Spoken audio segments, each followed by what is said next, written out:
우리 주님의 은혜와 평강이 사랑하는 여러분의 가정과 일터에 넘치기를 축복합니다. 제가 한국에서 약 30여 년 전에 신학교에 입학을 했습니다. 세월이 이렇게 흘렀는데요. 그때 한국에서 같이 신학교를 다녔던 동기들 그리고 선후배들 소식들을 가끔씩 듣습니다. 누구누구는 어디서 목회한다더라, 누구는 선교사로 나갔다더라, 누구는 목회를 그만뒀다더라, 이런 이야기들을 듣습니다. 그런데 그 이야기를 듣다 보면 신학교에서 제가 보았던 그때의 모습과 이렇게 잘 매치가 안 되는 분들이 가끔 있어요. 한 번은 제가 정말 아끼는 후배였는데 정말 공부도 열심히 하고 기도 열심히 하는 신학생이었고, 저 친구는 정말 목회 잘하겠다 싶었는데 미국 오고 나서 몇 년 흘러서 얘기를 듣는데 너무 힘들어서 목회를 그만두고 보험하고 있다는 얘기를 들었어요. 마음이 아팠어요. 보험을 하는 게 문제가 아니라 그 목회적 열정이 어떤 건지 제가 알았기에 마음이 짠했습니다. 그런가 하면 학교 다닐 때 진짜 공부 하나도 안 하고 맨날 놀러 다니고, 저 사람은 진짜 나중에 저거 목사 되겠나 싶은 그런 사람이 있었는데, 듣고 보니 저 수도권 어디에서 큰 교회 목회를 하고 있다는 거예요. 그 얘기를 듣는 순간 제 마음속에 그럴 리가 없는데 싶은 마음이 들었었습니다.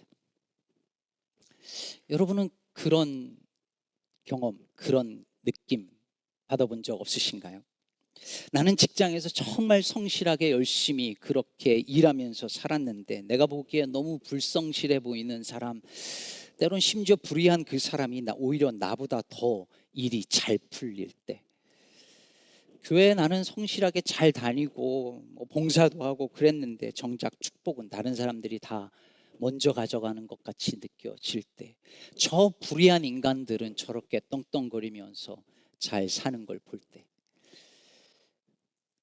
상대적 박탈감과 때론 분노가 우리 안에 있지 않나요?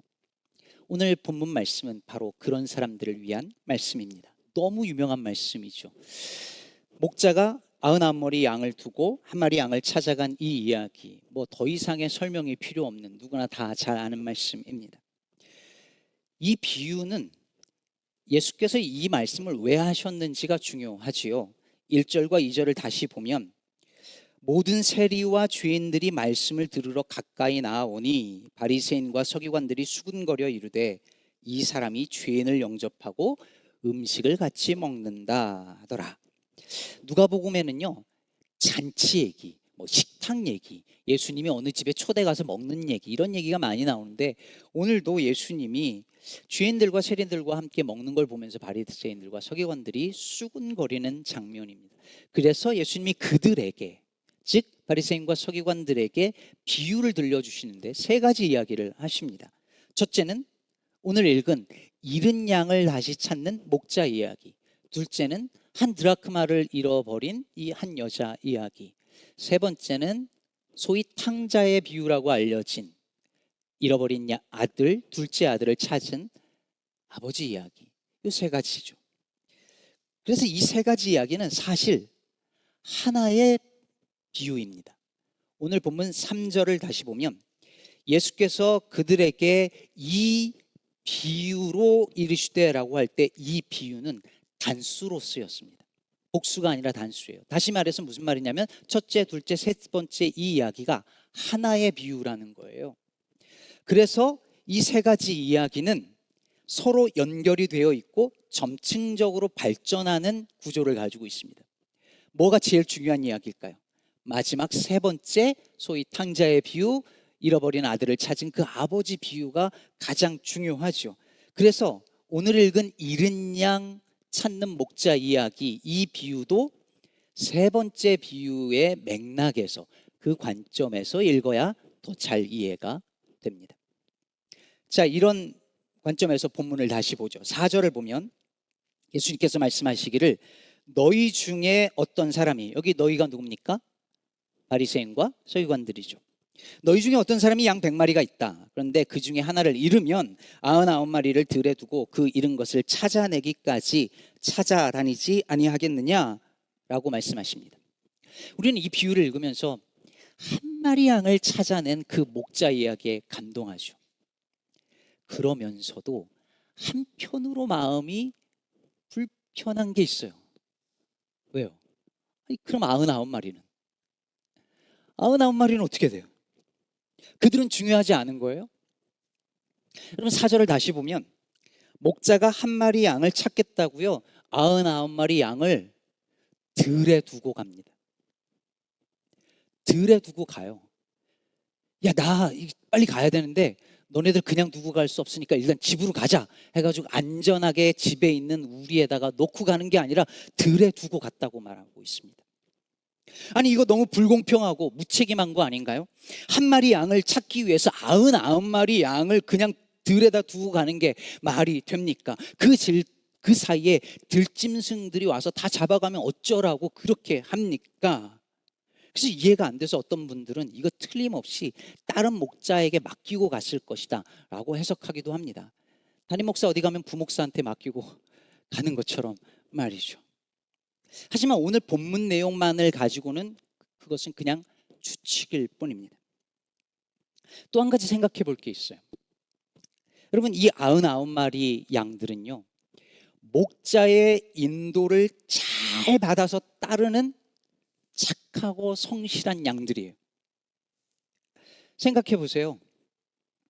목자가 이리로 가라 그러면 가고 여기서 먹으라면 먹고 여기서 물 먹으라면 물 먹고 여기서 쉬라 그러면 쉬고 그렇게 잘 목자의 인도를 따랐으니까 거기 있는 거잖아요.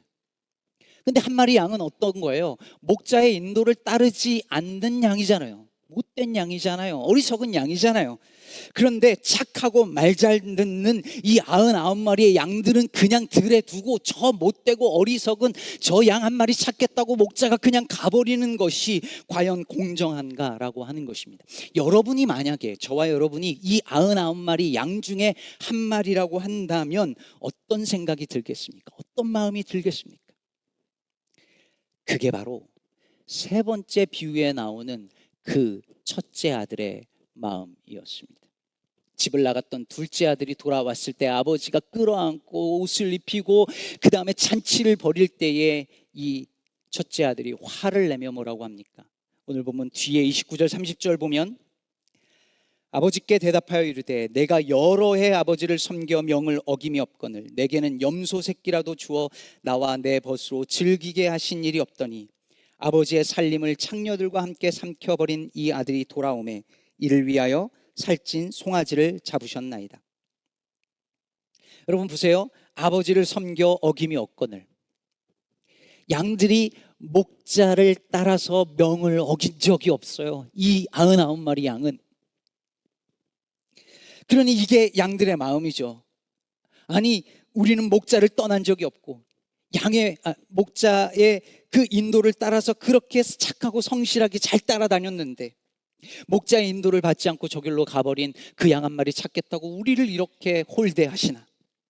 왜 저 불법을 저지른 놈 하나 때문에 착하고 의로운 우리가 이런 대접을 받아야 하는가? 왜 우리가 위험에 노출되어야 하는가? 왜 잘못한 양은 감싸고 잘못하지 않은 양은 이렇게 홀대를 받나 싶습니다. 왜 목자께서는 편애하십니까? unfair합니다. 이야기를 누구에게 하고 있습니까? 바리새인과 서기관들입니다. 바리새인과 서기관들은 생각해 보세요. 평생 정말 열심히 율법 지키려고 그 말씀대로 살려고 한치의 어긋남 없이 어릴 때부터 지금까지 그렇게 살아온 사람들입니다. 법을 지키는 일에는 정말로 온 힘과 열정을 다 쏟았던 사람들입니다. 그렇게 힘들게 살아왔는데 살고 있는데 예수님이 자기들이 아니라 죄인들과 세리들과 먹고 마시고 그들 편에 맨날 서는 걸 보면서 화가 치밀어 오른 거예요. 부화가 납니다. 잘못한 거 없는데 잘못한 것 같은 거예요. 잘못은 저들이 했는데 예수님의 모습과 말씀을 들으니 잘못은 내가 한 것 같아요. 이 사회에서 정말 어떻게든 열심히 성공해 보려고 애를 쓰는데 교회 오면 맨날 가난한 사람들, 뭐 힘없는 사람들 얘기하니까 괜히 내가 뭔가 잘못한 것 같고 마음이 불편해집니다. 그런데 목자는 그런 99마리 양들의 수군거림과 불평을 뒤로 한 채 잃은 양 한 마리를 찾아 나섭니다. 산을 넘고 물을 건너서 헤매며 찾아낼 때까지, 오늘 본문에 찾아내기까지 찾는다 그랬습니다. 포기하지 않는다는 거예요. 그리고 마침내 찾아낸 그 양 한 마리를, 여러분 양은 진짜 더럽거든요. 근데 잃어버린 양이니 얼마나 더럽겠어요. 흙투성이에 혹은 피투성이가 됐을지 모를 그 양을 어깨에 메고 너무 좋아가지고 기뻐하면서 콧노래를 부르면서 돌아와 잔치를 베풀면서 우리 함께 기뻐하자고, 우리 함께 즐거워하자고 그렇게 말하고 있는 이 장면에서 이 목자와 마침내 돌아온 양의 기쁨에 나머지 99마리의 양들은 함께 기뻐할 수 있을까요? 최근 반이민 정책으로 아이스 이민 경찰에 의해서 수많은 서류 미비자들이 체포되고 있다는 소식 들으셨을 것입니다. 콜롬비아 대학생 7살 때 미국에 와서 영주권자인데 반 이스라엘 시위에 참가했다는 이유로 한인 여학생이 체포되었었고, 도피하는 일들까지 벌어졌습니다. 이게 지금 2025년 미국인가 아니면 1970년대 80년대 한국인가 싶습니다. 이제 영주권자들도 안전하지 않다고 하니 서류 미비 이민자들은 지금 현재 정말 공포와 두려움에 휩싸여 살고 있습니다. 그런데 며칠 전 퓨 리서치에서 미국 성인들을 대상으로 리서치를 했습니다. 거기서 미국 내에 illegally 체류하고 있는 이들을 전부 다 추방해야 된다라는 질문에 yes라고 대답한 사람이 3분의 1입니다. 그리고 전부는 아니어도 일부를 추방해야 된다는 사람은 반이 넘습니다. 제가 이 조사를 자세히 들여다보지 못했지만 만약에 한인들에게 질문을 했더라면 어떻게 되었을까 생각합니다. 서류 미비 이민자들에 대한 기사가 나오면 어김없이 한인들이 댓글을 다는데 이번 기회에 싹 다 내보내야 된다라고 대부분이 그렇게 얘기를 합니다. 제가 최근에 한인 매체하고 인터뷰를 했는데 거기에도 댓글에 목사님 왜 불법을 저지른 사람들 도와줍니까? 라고 댓글이 달려 있었습니다. 그들은 늘 말합니다. 나는 합법적으로 미국에 와서 세금 잘 내고 이렇게 살아가고 있는데 왜 불법적으로 체류하는 저들에게 내 세금이 쓰여져야 하느냐 말합니다. 불공평하다 말합니다. 네, 이해가 되는 말씀입니다. 어쩌면 내가 성실하게 법대로 살아온 내 삶이 부정당하는 것처럼 느낄 수 있습니다. 내가 열심히 산 만큼 대접받고 인정받고 싶은 마음 당연할 수 있습니다. 그런데 그게 첫째 아들의 마음이고 99마리 양의 마음이었고, 포도원의 일꾼으로 불려와서 아침 일찍부터 일한 후에 5시 늦게 온 사람과 똑같이 취급받는 걸 보며 분노했던 그 일꾼의 마음과 다르지 않습니다. 그런데 여러분, 이 99마리의 양들 중에 다음번에 잃을 양이 될, 길을 잃어버리는 양이 나올 가능성은 이제 없을까요? 이 99마리는 이제부터 평생 한 번도 길을 잃지 않고 평생 목자의 명을 한 번도 어김없이 끝까지 갈 수 있을까요? 과연 그럴까요? 그 잃은 양이 다음 차례는 내가 될 수 있는 것 아닐까요? 만약에 이번엔 내가 길을 잃는다면 나는 무슨 생각을 하게 될까요? 그때 그 친구 양을 찾도록 끝까지 찾아내서 데리고 온 그 목자가 날 찾으러 올 것이다. 날 이렇게 버리지 않을 것이다. 날 내버려 두지 않을 것이다. 내 목자는 반드시 나를 찾으러 온다라고 믿고 신뢰하지 않겠습니까? 교회 어떤 분이 아파요? 고난 중에 있어요. 믿음에 실족했어요. 넘어졌어요. 실패했어요. 그랬을 때 목회자가 그 한 사람을 위해서 돌보고 마음을 쏟고 시간을 쏟고 에너지를 쏟을 때에 나머지 교인들의 반응은 어떠해야 할까요? 아니, 교인이 이만큼 있는데 그 한 사람 붙잡고 그러고 있느냐고, 그 한 사람 붙잡고 있느냐고, 설교 준비도 덜하고 우리 돌보지 않는다고 이렇게 말해야 할까요? 아니면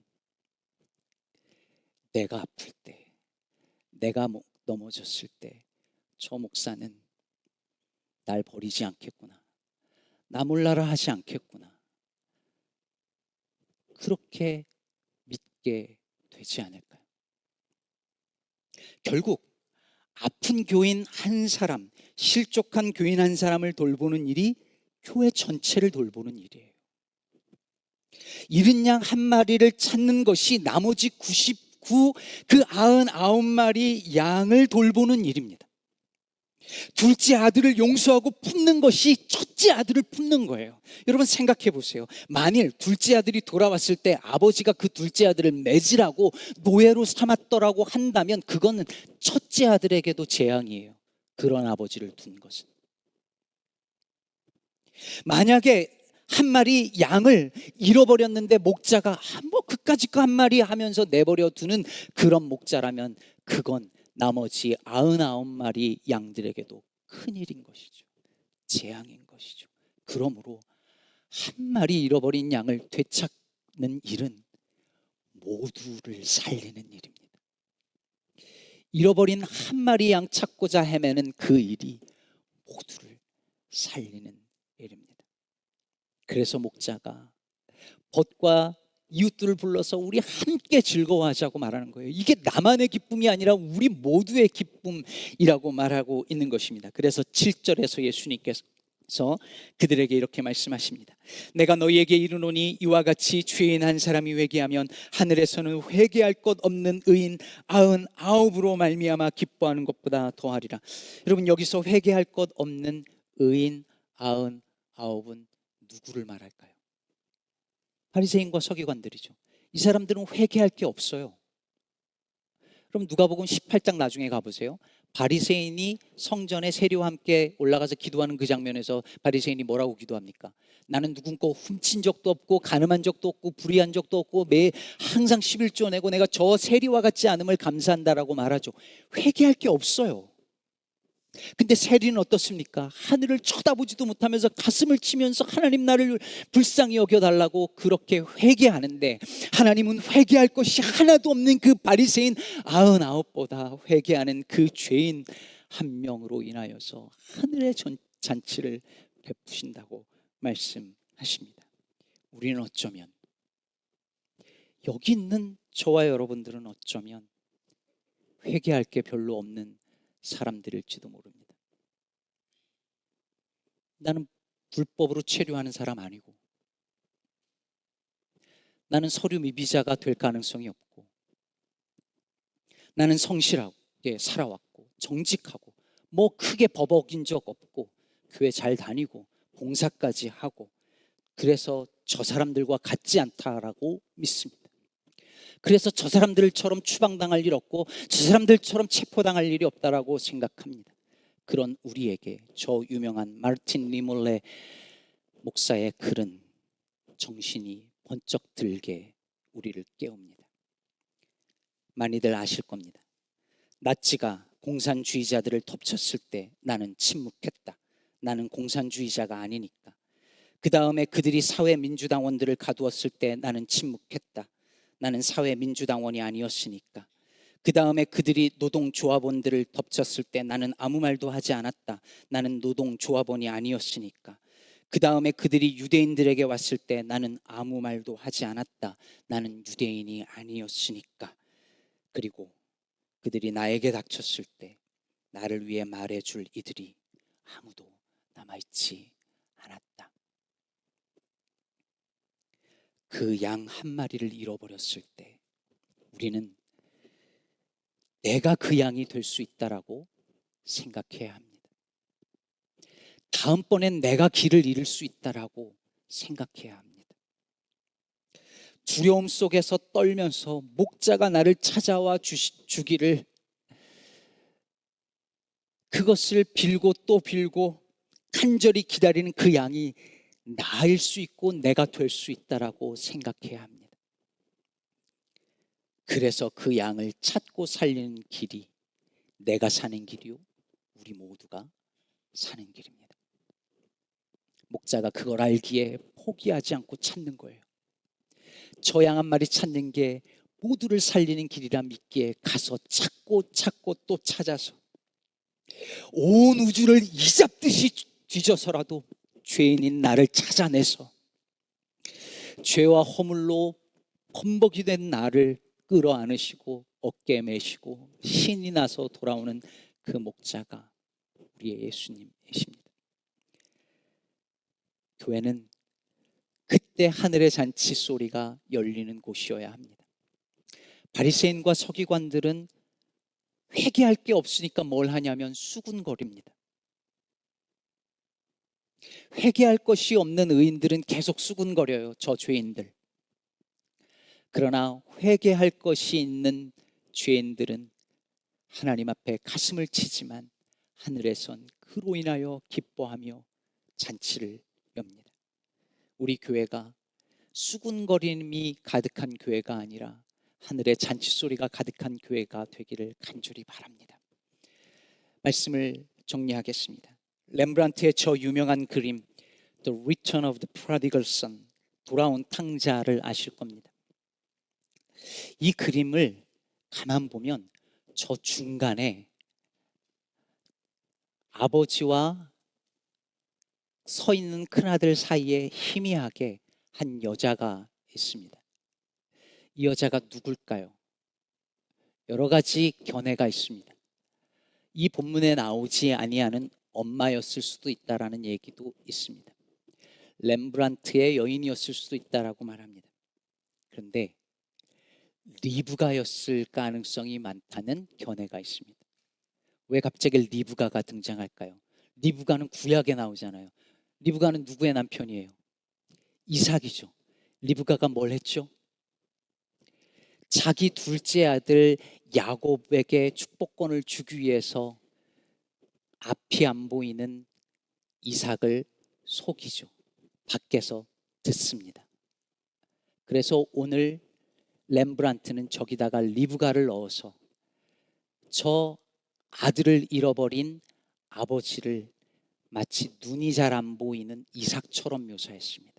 그래서 그림을 잘 보면 이 아버지는 거의 눈먼 노인으로 묘사가 되어 있습니다. 왜 렘브란트는 이 아버지를 눈먼 노인으로 묘사했을까요? 집 나간 아들을 기다리느라 사랑의 눈이 멀어버린 그 아버지. 그래서 저는 이 그림을 보고 세 번째 비유를 보면서 99마리 양을 두고 한 마리를 찾겠다고 달려나가는 그 목자의 마음, 그 모습이 보입니다. 이게 너무 비효율적이지 않느냐라고 할 때에 목자는 계산할 겨를이 없습니다. 사랑의 눈이 먼 목자는, 사랑의 눈이 먼 아버지는 그걸 따질 수가 없습니다. 그분이 저와 여러분의 주님이시고 목자이시고 아버지이십니다. 그러니 여러분 안심하십시오. 여러분이 넘어졌을 때, 여러분이 실패했을 때 목자 되신 주님은 반드시 우리를 찾아낼 것입니다. 반드시 그 아버지는 우리를 끌어안아 주실 것입니다. 그러므로 우리 시카고 기쁨의 교회가, 우리 모두가 회개할 것 없는 이들의 수군거림이 넘쳐나는 교회가 아니라 즐거워하는 자와 함께 즐거워하고 우는 자와 함께 우는 그런 믿음의 공동체, 사랑의 공동체 되기를 간절히 축복합니다.